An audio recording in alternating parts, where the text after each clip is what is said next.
Muy buenas tardes a todas, a todos, a todes. Muy bienvenidos a esta nuestra segunda sección de nuestro podcast Mujeres Feroces, Violencia, Criminalidad y Emociones, que se enmarca, es una actividad que se enmarca dentro de nuestras, digamos, propuestas de trabajo asociadas al proyecto Fondas Irregular sobre violencia y criminalidad femenina, precisamente dentro del departamento de Temuco. Hoy en esta sesión tenemos el gusto de compartir panel con dos invitadas de lujo. Nuestra primera invitada también lo era, pero además hoy día en esta reunión tenemos la particularidad de que contamos con dos perspectivas, digamos, asociadas no solamente a la historiografía y a la realidad chilena, sino que también nos vamos a aproximar un poco a la visión sobre estos temas que hemos venido proponiendo conversar desde una perspectiva también transnacional, a propósito de que contamos con la participación de una invitada, colega y amiga historiadora argentina. Así es que, sin más, voy a pasar a presentar a nuestras colegas, amigas y compañeras de ruta por la historia. Voy a presentar primero a nuestra invitada externa, internacional, la doctora Florencia Castel, que es académica, investigadora, historiadora por supuesto, especialista en historia de la justicia, de la violencia y la criminalidad femenina de la Universidad de La Plata en Argentina. Muy bienvenida a este espacio de conversación, espero que lo disfrutes, así como nosotros lo disfrutamos también. Y digo nosotros porque me acompaña, igual que en la primera reunión, Olga Ruiz, mi colega, colaboradora en el proyecto, colega y amiga también, por supuesto, de ruta en esta cruzada que tenemos por visibilizar estos temas dentro de la historia desde una perspectiva un poco más, digamos, libre, ¿sí? Respecto de las visiones más tradicionales, respecto de los abordajes historiográficos. Como les decía, Florencia Castel es académica de la Universidad de La Plata y además becaria postdoctoral de la Universidad Nacional de San Martín y miembro de CONICYT, ¿no? ¿Sí? Así es que tú me corriges si me equivoco en alguna cosa. Florencia, a pesar de que es muy jovencita, ¿sí? Muy joven, tiene una serie de investigaciones a su haber y ya es una persona reconocida dentro del campo de la historiografía, no solamente de género, sino que también vinculada a estos temas. Entre sus múltiples investigaciones cuenta, ¿no es cierto?, voy a mencionar solo dos porque en ambos casos estamos frente a colegas que tienen una amplia producción historiográfica. Voy a mencionar en el caso de Florencia, ¿no es cierto?, algunas de sus últimas publicaciones en revistas especializadas, particularmente una, Criminología Moderna, saberes intelectuales, miradas finiseculares sobre los crímenes, sobre sus crímenes y mujeres en Buenos Aires entre los años 1898 y 1901. Y una de las más recientes, Mujer que mata, el título es muy decidor, Mujer que mata a su esposo, violencias, emociones y enfermedades mentales, en la construcción sobre un homicidio conyugal, un caso específico, ¿no es cierto?, en Morón, en La Plata, situado entre los años 1897 y 1898. Y en el caso de nuestra coterránea, ¿verdad?, Claudia, la doctora Claudia Montero, es académica de la Facultad de Humanidades y Educación de la Universidad de Valparaíso. Es doctora, además, en estudios latinoamericanos de la Universidad de Chile y magíster en estudios latinoamericanos por la Universidad de Salamanca. Y actualmente es profesora titular del Instituto de Historia y Ciencias Sociales de la Universidad de Valparaíso. Su línea de trabajo, coincidente en varios tópicos con las nuestras, ¿no es cierto?, tiene que ver precisamente con la historia de género, en la que coincidimos todas, espacio público y prensa de mujeres. Y entre sus múltiples investigaciones también voy a destacar fundamentalmente dos.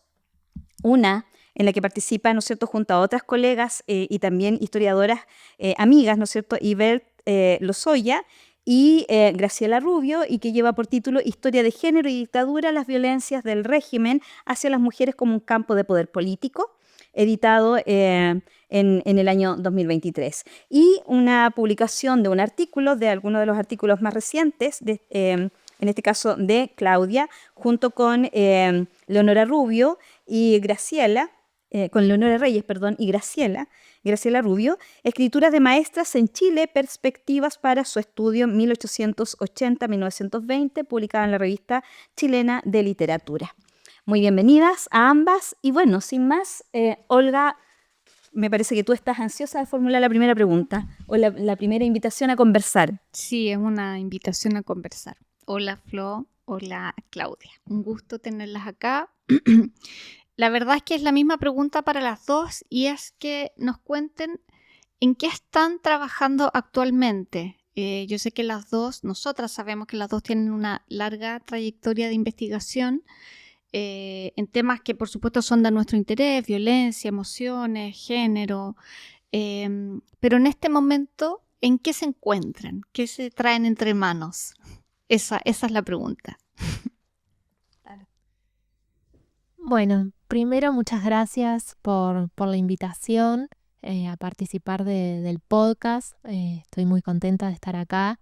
Y específicamente por la pregunta que me hacía Olga, en la actualidad me encuentro revisando archivos de prensa, en específico un diario que se llamaba El Argentino, que empezó a publicarse en 1906 en la ciudad de La Plata. Es un diario que tenía un alcance territorial que llegaba a toda la provincia de Buenos Aires y además publicaba notas referidas a distintos hechos que se producían en diferentes pueblos y ciudades de la provincia. Y allí me estoy enfocando en las noticias policiales que aparecían en ese diario, en específico la formulación de los famosos crímenes pasionales que empezaban a ser publicitados ya desde comienzos de siglo.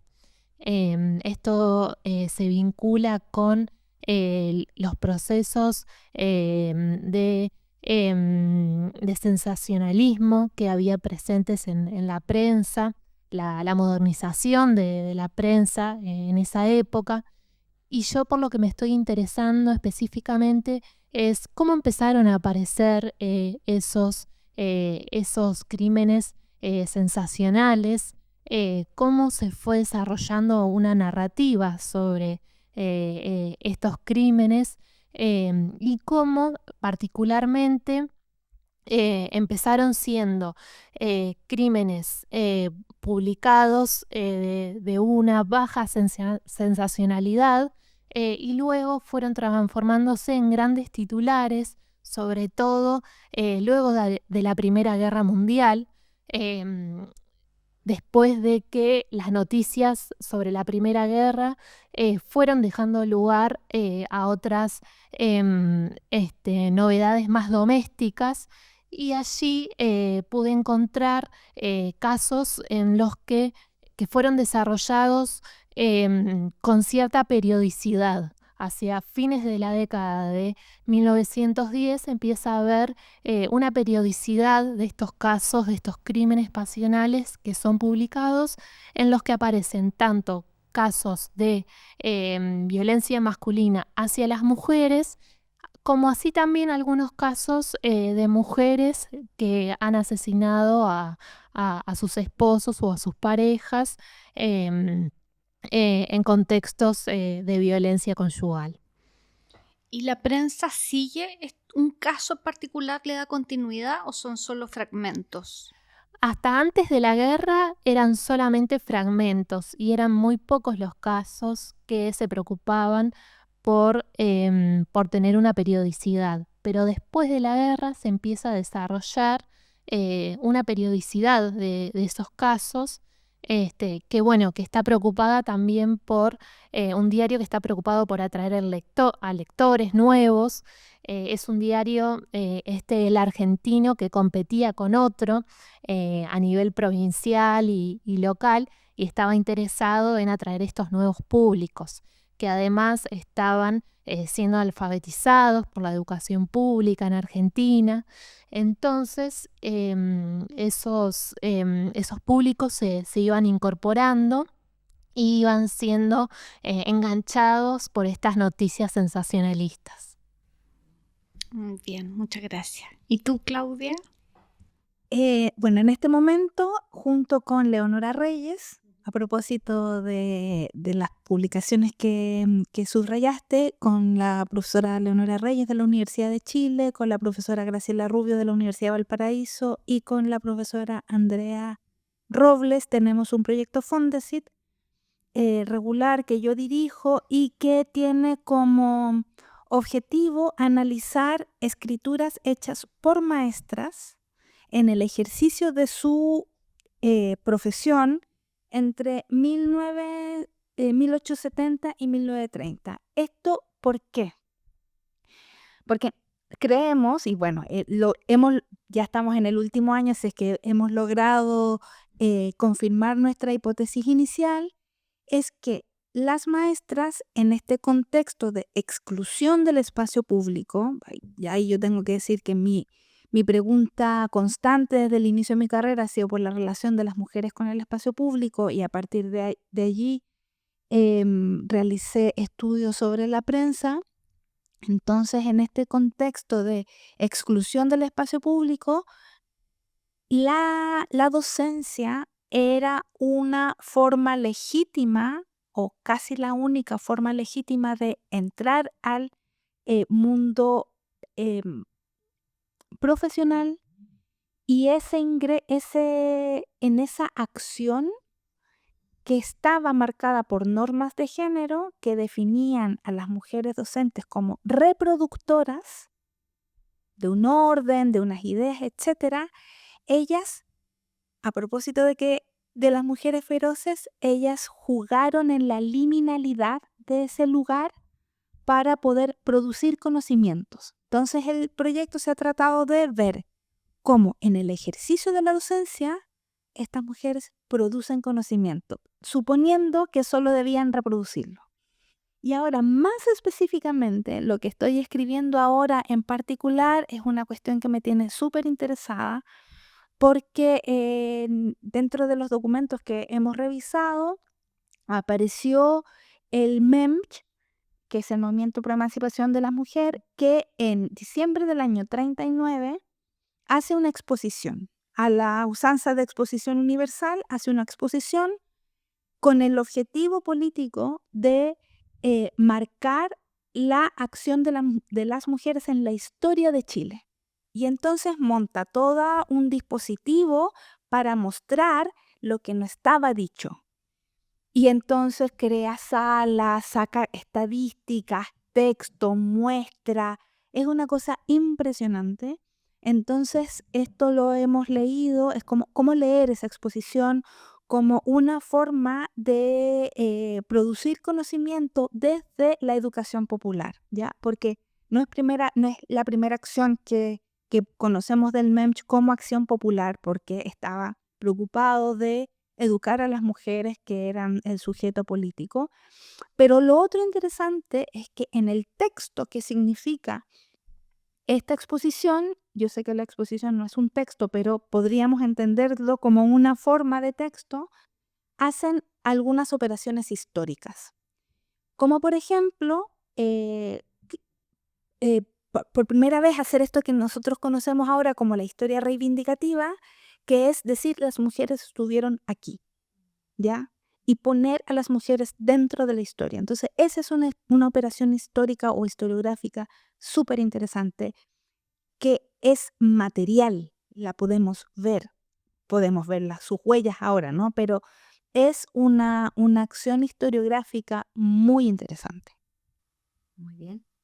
Muy bien. Yo tengo, o sea, me parecen súper interesantes. Felicitaciones a ambas por los trabajos, por las líneas de investigación.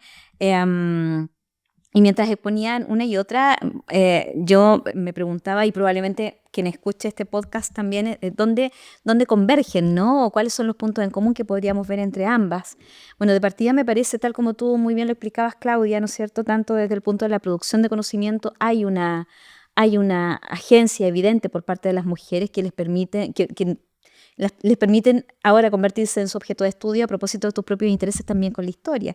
Y en el caso de Florencia, evidentemente, estos son casos, ¿no es cierto?, que resultan hoy por hoy súper interesantes y atractivos también en lo que son estas nuevas miradas desde y hacia la historia, ¿no? Yo, por ejemplo, aquí tengo una parte de uno de los casos que tú trabajas en tu último artículo, y que me parece una mujer feroz, literalmente en el sentido de la expresión, ¿no? A propósito de esto imaginario y de esta supuesta temibilidad de las mujeres agresivas o que usan la violencia como agencia y que la pueden llevar inclusive a casos extremos, ¿no? Como la protagonista de esta historia que es Georgina, ¿no? Que mata, no solamente se atreve a matar, ¿no es cierto?, a quien está llamado a dominarla o a tenerla en una condición de subordinación como su esposa y como mujer, ¿no? Sino que además lo descuartiza, ¿verdad? Y lo quema. Entonces, y me quedo con la última frase que menciona el diario La Plata del día 30 de octubre del año 1897, cuando dice: este crimen salvaje ha conmovido profundamente el tranquilo vecindario de Morón. Es decir, cómo estas mujeres, sea desde el uso de la violencia extrema a través de un hecho de sangre, ¿verdad? O sea a través de la apropiación de espacios. Me gustó mucho esa frase que tú mencionabas, sea a través de la apropiación de estos espacios que están, donde las mujeres están llamadas a reproducir conocimiento, más que a producirlo, ellas se atreven a producirlo, es decir, desde dos campos muy distintos, ¿no es cierto? Ahí hay algunas cosas que por lo menos gatillan a la reflexión. Y en ese mismo contexto, esto es como un comentario, pregunta, y ahora viene la pregunta. También yo siento que en eso coincidimos con Olga, lo comentábamos hace un rato atrás, ¿no? De cómo también estos transitares por la historia son también una forma de ferocidad, ¿no? Que un poco viene a romper los cánones tradicionales, desde los que se espera la historia misma sea abordada, contada, transmitida, o los sujetos que deben o pueden ser objeto de preocupación por parte de la historia. Entonces, ¿cómo han asumido también ustedes ese doble camino? No solamente investigar a aquellas mujeres que desde lo más disruptivo, como un crimen, ¿no es cierto?, muy violento, o desde la apropiación de un espacio público, también apuestan a esta ferocidad, ¿no? Eso. Bueno, en mi caso tengo la experiencia de compartir mi tema de investigación con colegas que abordan otras temáticas y también con compañeros de trabajo, conocidos, amigos, familiares. Y muchos de ellos se sorprenden porque piensan que bueno, asocian a la historia con lo que nosotros conocemos como la historia tradicional, que narra los grandes acontecimientos, los hechos políticos, los hechos institucionales de un país. Y estas otras historias sobre la vida cotidiana y las experiencias violentas en contextos de violencia, que han vivido mujeres y varones también a lo largo de la historia, son desconocidos o muchas veces no son asociados al conocimiento histórico. Em, y me parece que es importante visibilizar a quienes conocemos y también a la sociedad en su conjunto. La historia completa, muchas veces se habla de cuál es la historia completa y es una pregunta recurrente. Y bueno, y si apelamos a esa pregunta, podemos pensar no solamente en esos grandes hechos políticos que también forman parte de la historia, sino también en estas pequeñas resistencias, estrategias de sobrevivencia de la vida cotidiana que llevaban mujeres y varones que son parte también de nuestra identidad. Bueno, en mi caso, haciendo un poco de la historia de las mujeres, mi trabajo se inserta en un momento en el que la historiografía en Chile, yo partí haciendo historia sobre la prensa hecha por y para mujeres a fin de los años 90, entonces estábamos post dictadura, las universidades estaban recibiendo a historiadores que venían del exilio, desde la nueva historia social, y en donde la forma de hacer historia estaba marcada por esta historia social, donde había un sujeto predilecto, por decirlo así, como de preocupación, ¿ya? Y dentro de la historiografía sobre mujeres, la historia sobre mujeres podemos, como contemporánea, ¿no? Desde la disciplina la podríamos datar desde la mitad de los 80, en plena dictadura, donde la pregunta por la participación de las mujeres en la historia tenía la urgencia de la pregunta por la participación política. Y eso significó que la historiografía sobre mujeres fue eclipsada por el tema del sufragio femenino. Entonces llegamos a los 90, cuando llego yo como joven historiadora con mi pregunta como sujeta histórica que hace historia, que escribe historia, tenía que ver con esta relación por el espacio público, pero en este momento donde por una parte estaba muy legitimada la historia social, pero donde mi pregunta no entraba en ese marco teórico. Y entonces, para mí fue muy difícil poder plantear esta pregunta por la relación de las mujeres con el espacio público y recoger un marco teórico que en ese momento en Chile no estaba legitimado por este grupo de historiográfico que estaba liderando, por así decirlo, la escena historiográfica chilena, y que era la historia cultural. Entonces, había todo un sesgo de que la historia cultural era light, era de élite, ¿ya? Y se preocupaba por cosas que no eran fundamentales, como la lucha obrera, el salitre, que eran los temas de los años 90. Entonces, claro, ahí fue bien complejo primero plantear pregunta por la relación de las mujeres con el espacio público, pero además buscando una respuesta que no estaba en la historia del sufragio, que eso tenía cierta legitimidad, sino que ir a mirar producciones culturales, ¿ya?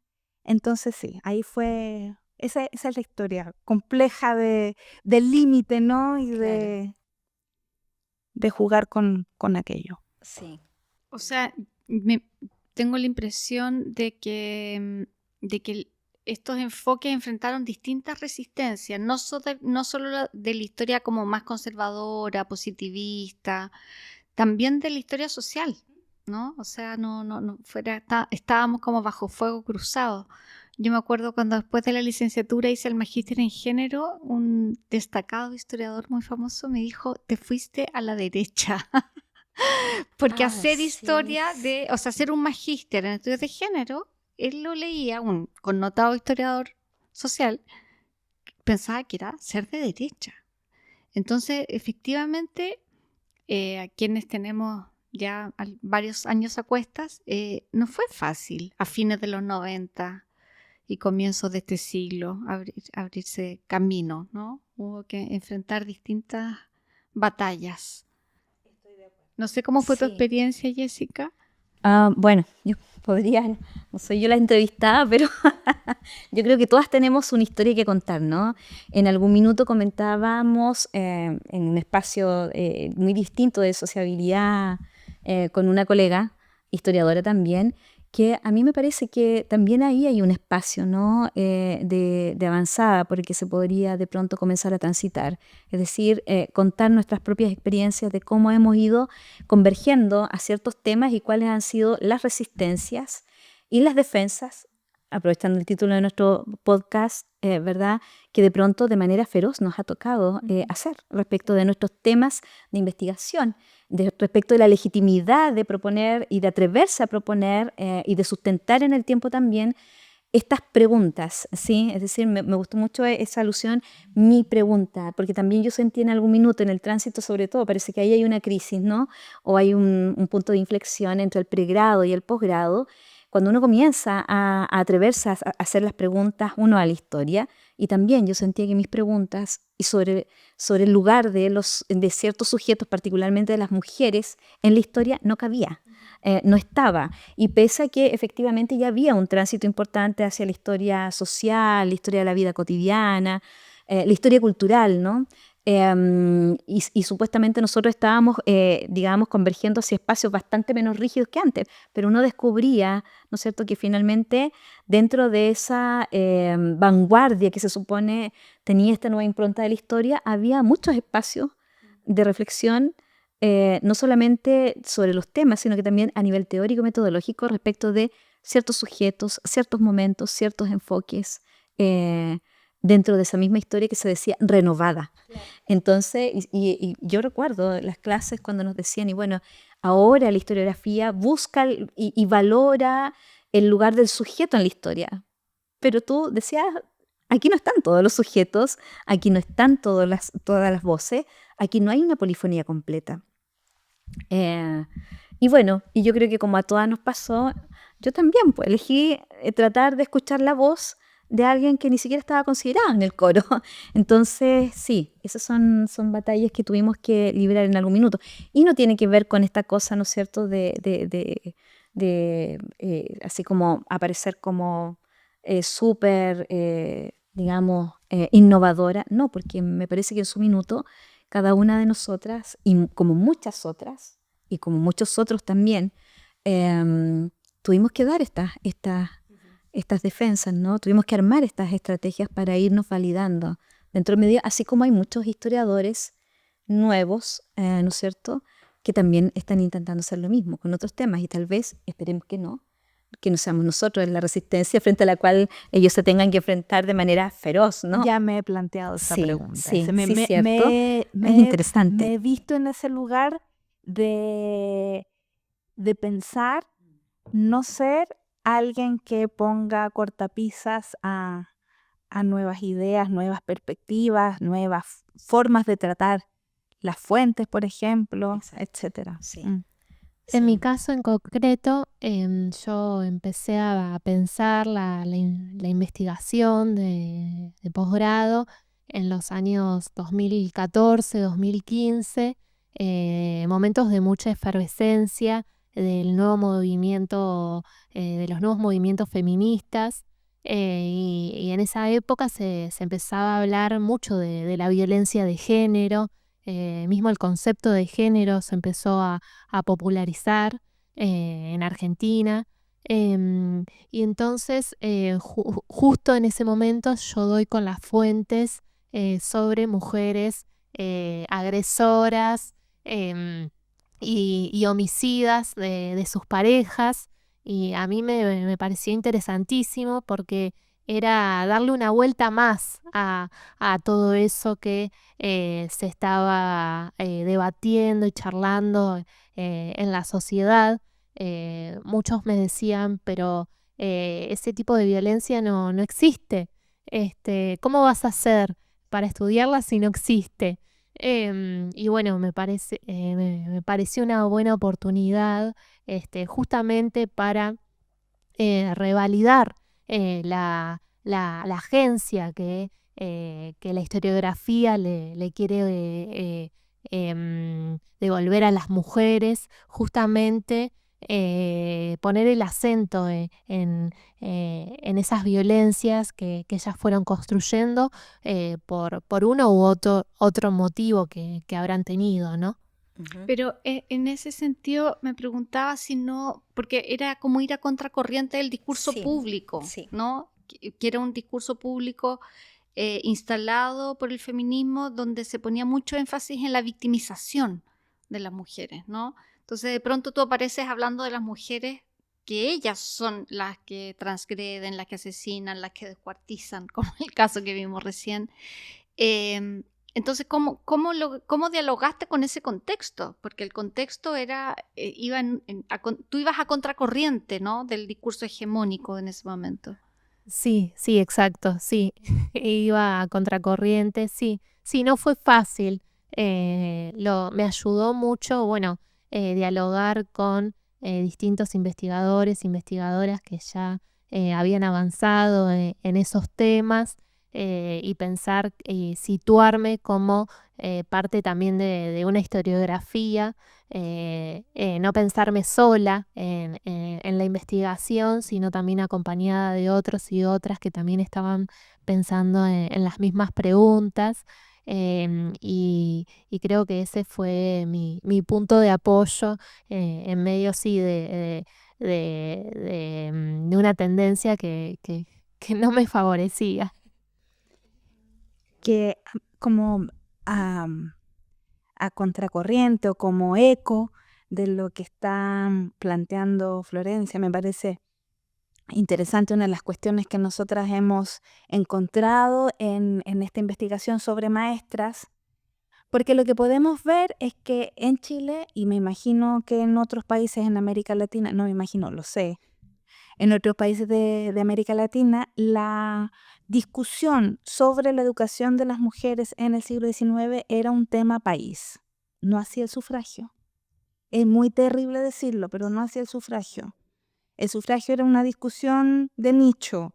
Sin embargo, el tema de por qué se educan las mujeres, para qué se educan las mujeres, tenemos que darle derecho no al acceso, hasta qué niveles, qué tipo de temas le vamos a enseñar, y la educación segregada, por ejemplo, era un tema país en los distintos países. ¿Por qué? Estamos en este momento de desarrollo del capitalismo industrial, nuestras economías están ingresando a la economía mundial, en Chile particularmente a partir del último tercio del siglo XIX, y el tema por los cuidados y en qué lugar ponemos a las mujeres para que sirvan al sistema completo, qué parte del manera funcional, engranaje van a formar, era fundamental. Entonces, la educación, el tema de la educación de las mujeres era un tema país que no solo importaba a las mujeres. Revisando, y es lo que hemos tratado en el seminario, las ideas que tenían las propias mujeres sobre cómo debía ser una mujer, cómo debía ser educada, tiene mucho que ver con esta otra parte, porque tenemos a las mujeres que estudian Flor, que están matando a sus maridos, pero por otra parte tenemos a todas estas otras mujeres que están diciendo cómo tienen que ser las mujeres, cómo tienen que ser de buenas esposas, delicadas, etcétera. Hay toda una forma de entender cómo debe ser una mujer desde las propias mujeres que no necesariamente son conservadoras. Y entonces ahí uno se pregunta, ¿por qué hay que insistir tanto en la docilidad de lo femenino? Y me parece que ahí hay un cruce interesante, ¿no? una relación, ¿no? Yo las escuchaba ambas y son con las diferencias temporales y temáticas, incluso geográficas, ¿no? Espaciales de los temas que hemos ido abordando, pero coincidimos en eso, porque también en nuestro caso con un tema como este, y también lo comentábamos en el seminario, ¿verdad?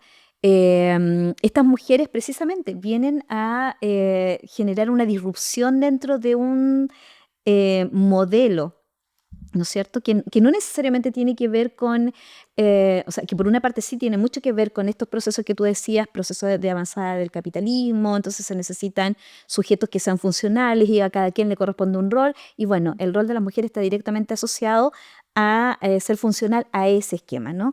Y de pronto aparecen estas mujeres que tampoco son excepcionales ni del siglo, porque uno pudiera decir la criminalidad y la violencia y la espectacularidad del crimen, ¿no es cierto?, como el de Georgina, es propia del siglo XX. No, las podemos encontrar desde el origen de la historia. Lo que pasa es que, como ha pasado con muchos temas, ahí están, pero sus ecos todavía están por escucharse, ¿no? Entonces, yo pensaba precisamente en que a nosotros también nos tocó validar esta idea de la violencia como una forma de agencia extrema en las mujeres, en un contexto en donde todo el mundo hablaba sobre la victimización de las mujeres. Es decir, mientras dentro de la historiografía y dentro de un contexto social se estaba pensando y se estaba legitimando un discurso donde las mujeres son víctimas, apareces tú narrando y contando una historia que va por otra vía, pero que está ahí, ¿sí? Y que de una u otra manera también pone en jaque esto que tú decías, estos modelos, estos estereotipos, estas categorías con las que de pronto, ¿no es cierto?, nos pueden ser muy útiles, pero también se pueden convertir en una camisa de fuerza y nos pueden llevar a tener una visión muy parcial de la historia, ¿no? O pueden dejar fuera a una parte importante de un fenómeno que es necesario analizar de manera más profunda. Cuando tú hacías alusión, por ejemplo, a estas mujeres, no todas estas mujeres conservadoras son las que defienden los modelos de domesticidad. También las hubo defensoras del voto, pero que pensaban que la mujer tenía que tener tales y cuales características. Y eso me parece a mí que es lo que resulta tremendamente provocativo e interesante de analizarlo a propósito de un contexto, porque si no, no pasamos de hacer transcriptores o transcriptoras de fuentes, o no sobrepasamos el nivel del sensacionalismo de un crimen, por ejemplo, más allá del hecho sangre. ¿Qué es lo que lleva? ¿Qué es lo que explica? ¿O qué es lo que podría explicar? ¿Qué variables estuvieron en juego para que tus mujeres, ¿no es cierto?, tus maestras tuvieran estas capacidades o insistieran en determinadas direcciones dentro de un momento histórico, tus mujeres asesinas, ¿no es cierto?, se atrevieran finalmente no solamente a matar, sino que con alevosía a eliminar un cuerpo. ¿Qué había detrás de eso? O las nuestras, ¿no es cierto?, ¿qué las obliga a abandonar el hogar? ¿Qué las obliga a transgredir sistemáticamente en una sociedad donde además, ¿no es cierto?, hay todo un proceso de tránsito hacia la consolidación de una institucionalidad, de un Estado, en una región como la nuestra, que tiene múltiples características, ¿no es cierto?, que la hacen ya ser un espacio y una sociedad singular, y por supuesto con unas relaciones de género que también son particulares y que es necesario visibilizar. Me parece que ese es el desafío, ¿no? Sí, yo pensaba a propósito de lo que de las dos investigaciones y las trayectorias que ustedes tienen en eso, es que finalmente contribuyen como a complejizar, ¿no? Yo creo que eso es lo interesante de la investigación histórica. Y pensaba, por ejemplo, en el caso de Claudia, cuando tú dices, bueno, no solo las mujeres conservadoras compartían este ideal de la docilidad y el ideal de la domesticidad. Hasta en el movimiento obrero estaba el ideal de la domesticidad, ¿no? Liberarlas del trabajo obligatorio para que vuelvan a la casa y tener muchos hijos de obreros. Y en el caso de la Florencia, que yo recordaba, y es algo que conversamos con María Berg también, cómo en algún momento, en los años 80, el feminismo, dentro del propio feminismo, se descartó el uso del concepto patriarcado, porque le negaba la capacidad de agencia a las mujeres.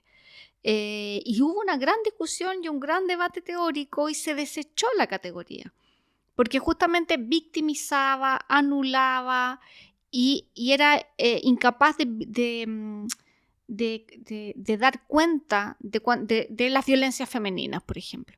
Y de pronto reemerge de las sombras el concepto, pero sin hacerse cargo de esa discusión, ¿no? Se instala de nuevo en los últimos 10 años, pero sin hacerse cargo, que hubo todo un debate hace 20 o 30 años y que por lo tanto, si lo vamos a usar como propone María Berg, hay que usarlo con todas esas comillas, ¿no? Con todas esas precauciones, con todos, y dando cuenta de que no se puede usar en forma tan banal, ¿no?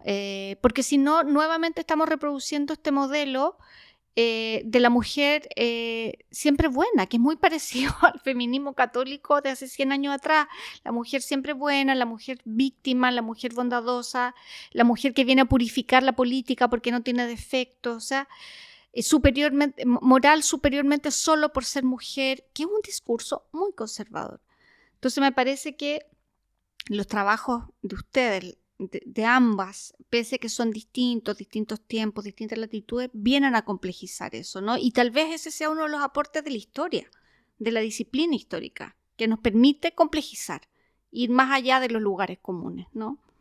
Sí, yo creo además una cosa que es nuestra labor como historiadoras, poder desmitificar una serie de ideas que tenemos en torno a un montón de, partiendo por qué entendemos por mujer en distintos momentos, ¿no? Y siempre a mí me gusta poner este ejemplo, o sea, ¿cuántas veces hemos escuchado entre nuestras cercanas que decimos, no, es que mi mamá o mi abuela eran mujeres fuera de lo común o eran... Eso es típico, no, es que mi mamá era muy poco común para su época y resulta que empezamos a contar cuántas madres son poco común para su época y son el 80%. Claro. Entonces creo que es súper importante que podamos hacer esa desmitificación para poder entrar a esa complejidad del de los momentos históricos determinados, porque tienen que ver con estas preguntas que nos hacemos desde el presente, si no, no tiene sentido hacer historia. Pero además creo que es importante entender qué preguntas nos hicimos en qué momento y entonces por qué construimos esa imagen historiográfica en algún momento. Yo creo que eso también es importante dar cuenta. Entonces, claro, yo digo con mucho pesar que el sufragio eclipsó la historiografía sobre mujeres en algún momento, casi hasta el día de hoy, menos mal que ya no tanto, pero en un momento solo se podía hablar o solo se hablaba de sufragio porque era necesaria la pregunta en ese momento.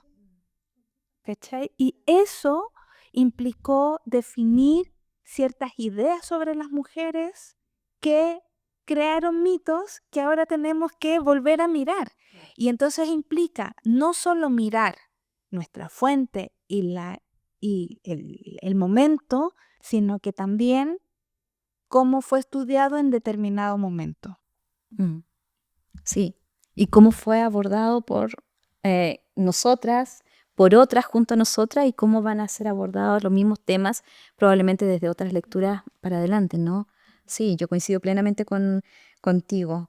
Y en ese contexto, o en esa misma lógica también, también creo yo que una de las batallas que permanentemente estamos dando tiene que ver con precisamente validar, ¿no?, estas nuevas perspectivas desde modelos teóricos, metodológicos que también son poco usuales. Y estoy pensando, por ejemplo, en cómo desde la historia ya no solamente es importante clarificar de que las mujeres son víctimas o fueron víctimas, como también los niños y otros sujetos, porque no es una condición exclusiva la victimización de solamente las mujeres, podríamos mencionar muchos otros grupos más.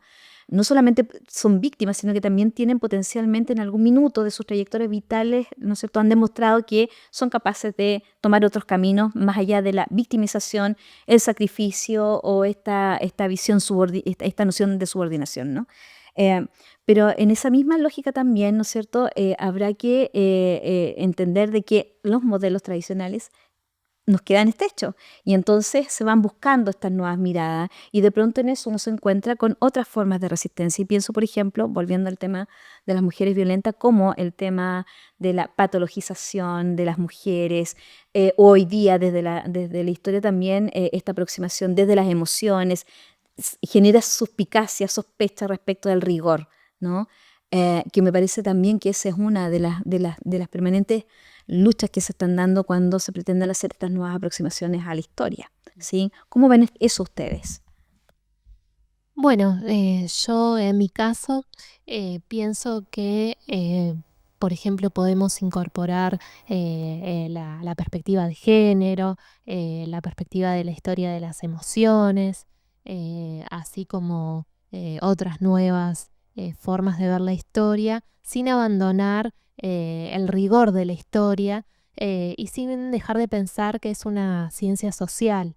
En ese sentido, yo pienso que el análisis de las fuentes, situado históricamente, en diálogo con las historiografías, permite dialogar con ciertos temas y profundizar en la historia de las emociones, en la perspectiva de género, darle una imaginación histórica a los temas, pensando en las posibilidades de los sujetos y las sujetas que nosotros estudiamos, pero sin dejar de anclar las investigaciones en el análisis específico de las fuentes.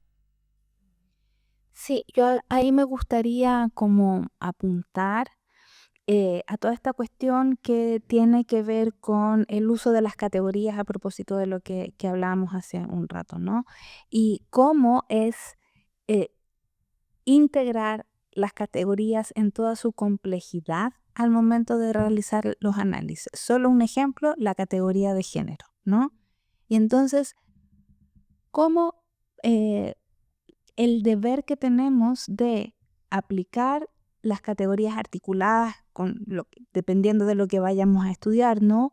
En toda su complejidad, y no solo quedarnos con el elemento de, por ejemplo, si usamos la categoría de género, usarlas para decir, así eran los hombres y así eran las mujeres, y confirmar ¿cómo se llama esto? Un estereotipo, un patrón, etcétera. Entonces, Casi como un prejuicio, ¿no? casi como un prejuicio, había más hombres, había menos mujeres, en lo público y lo privado, entonces que se comienzan a reproducir y a usar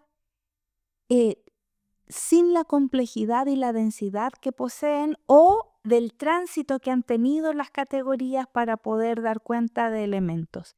Y cómo también es importante no ir perdiendo categorías en la medida que vamos asumiendo nuevas perspectivas. Ejemplo, llevo ya como 3 seminarios en este año en donde se plantean temas sobre mujeres de élite o sobre mujeres populares, y no se considera la categoría de clase social. No es incompatible con el género. Y sin embargo, estamos quitándole elementos al análisis si dejamos de usar categorías que ya sabemos que son fundamentales para comprender cualquier fenómeno. O sea, en el fondo, lo que tú, si te sigo, ¿no? Así lo decodifico yo a propósito de cómo se construyen las narrativas y qué es lo que entendemos finalmente cada uno respecto a lo que se está diciendo, que era alguna de las cosas que debatíamos también dentro del seminario, ¿no? Entonces, cómo en esta avanzada ampliamos nuestras visiones, complejizamos nuestras categorías, pero sin desechar lo que ya hemos aprendido, ¿sí? Porque si no vamos a volver probablemente a cometer los mismos errores, vamos a volver en las mismas categorizaciones sesgadas, parciales, no situadas probablemente, o mal situadas, y al mismo tiempo, digamos, a partir de estas nuevas conceptualizaciones y miradas más amplias desde lo teórico, desde lo metodológico, y con el profundo conocimiento y rigor en el tratamiento de las fuentes, que eso es fundamental para nosotros, evitar caer en la trivialización, porque de pronto es como si, de pronto yo siento en algunos minutos es casi pecado decir algunas cosas, y resulta que la misma historia te está diciendo, oye, si esto sigue pasando, va a seguir pasando, y en la categoría que estás usando te queda estrecha, pero no por eso es inválida. Lo que pasa es que hay que darle una nueva mirada, ¿no? O Ampliarla. decir esta cosa de que hay que hacer historia de las mujeres porque sí. Ah, claro, también. Porque Sí. sí, porque son O solo interesantes. O solo las mujeres podemos hablar de mujeres. Exactamente, Otro sesgo, ¿no? claro. Bueno, yo creo que es algo fundamental a futuro es transversalizar el concepto de género, o seguir hablando de una historia de las mujeres, ¿por qué no? Pero que el género pase a ser parte de un conjunto de disciplinas, de temáticas y de problemáticas en la que no tengamos que estar diciendo todo el tiempo que vamos a hablar de cuestiones de género, sino que así como, por ejemplo, ya sabemos o se supone que la clase es un concepto que ya está incorporado y que debemos desarrollar como historiadores, historiadoras.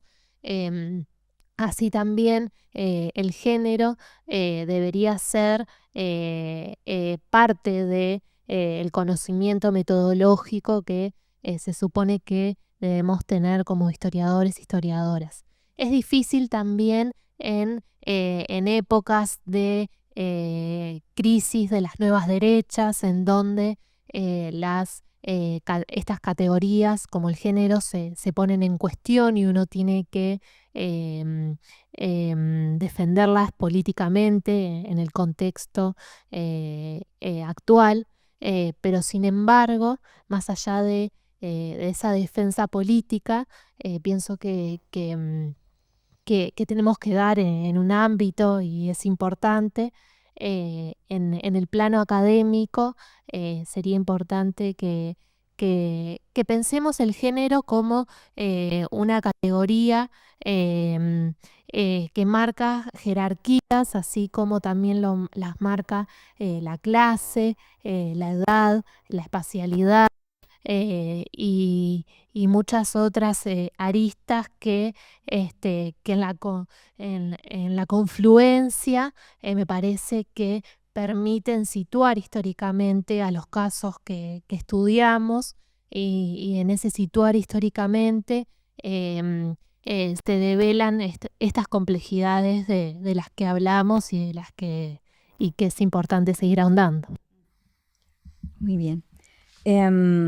Bueno, yo creo, siempre nos pasa lo mismo con este espacio, siempre el tiempo es bien escaso. Y normalmente nos vamos con muchas cosas para pensar y con muchas preguntas que no se alcanzaron a formular. Como todas las buenas cosas tienen un final, estamos llegando al final de esta segunda sesión de nuestro espacio de encuentro, de diálogo. Tremendamente agradecidas, tanto Olga como yo, de la participación, de las aportaciones que ustedes hacen, de su trabajo, porque debo decirlo, son trabajos que nosotras hemos leído, de los cuales hemos aprendido, no hemos desechado de las categorías de análisis, al revés, nos hemos apropiado de algunas que ustedes proponen allí como forma de aproximación a la historia, así es que muchas gracias por eso también. Y bueno, me parece que si hay algo para lo que sirve este espacio de conversaciones para darnos cuenta, primero, que no caminamos sola en esta ruta, somos varias, muchas, espero que cada vez más, que hay mucho todavía por hacer, por discutir, por conversar y que bueno, estamos frente a dos mujeres historiadoras feroces en el buen sentido de la expresión, que precisamente están dejando una huella súper importante, no solamente para sus compañeras de ruta, sino que para las que vienen, las y los que vienen. Así que muchísimas gracias. Esperamos poder compartir otros espacios de diálogo y de conversación sobre estos temas. Y una última cosa, me gustaría que, a diferencia de como lo hicimos la vez anterior, cada una de ustedes diera así como una idea precisamente para quienes nos escuchan respecto de cómo, digamos, enfrentar estos nuevos desafíos para la historia en el futuro, desde nuestras perspectivas de trabajo. Bueno, qué difícil. Bueno, yo creo que es importante afrontarlos con valentía, no dejarse llevar por ahí por las discusiones más políticas que fortalecen la idea de víctima de las mujeres, sino que confiar en el propio instinto historiográfico y dejarse llevar y seducir por esas fuentes que nos sorprenden y nos emocionan. Y a partir de ahí desarrollar nuestra propia investigación en el marco también de una propia trayectoria personal o un propio proyecto personal. Muy bien, Claudia. Muy en la línea de lo que veníamos conversando ahora último, yo creo que es muy importante que no creamos que somos las primeras en hacer algo, eso nos ha pasado a nosotras y a las generaciones nuevas también, y que no nos olvidemos de la clase social. Muy bien, me parece una muy buena recomendación, ambas recomendaciones. Muchas gracias a todas y a todas quienes nos han seguido, a Claudia, a Florencia, por compartir su tiempo, su apretada agenda en ambos casos en esta conversación, a Olga por compartir conmigo este espacio también de conversa en este proyecto, por dejarse convencer muchas veces, ¿no es cierto?, de ideas que a veces parecen... Es feroz, Jessica. No lo sé, pero que es insistente, a mí me parece que eso también, ¿no? Si hay una recomendación es esta cosa de no renunciar a tus convicciones. Yo creo que todas podemos escribir historias completas sobre eso. y qué es lo que nos tiene aquí. Así que agradecerles de nuevo y dejar a nuestros seguidores cordialmente invitados para un próximo encuentro en el que esperamos compartir esta testera con otras mujeres feroces y hablar de temas también de ferocidad femenina en el más amplio espectro de la palabra. Muchísimas gracias. Hasta un próximo encuentro.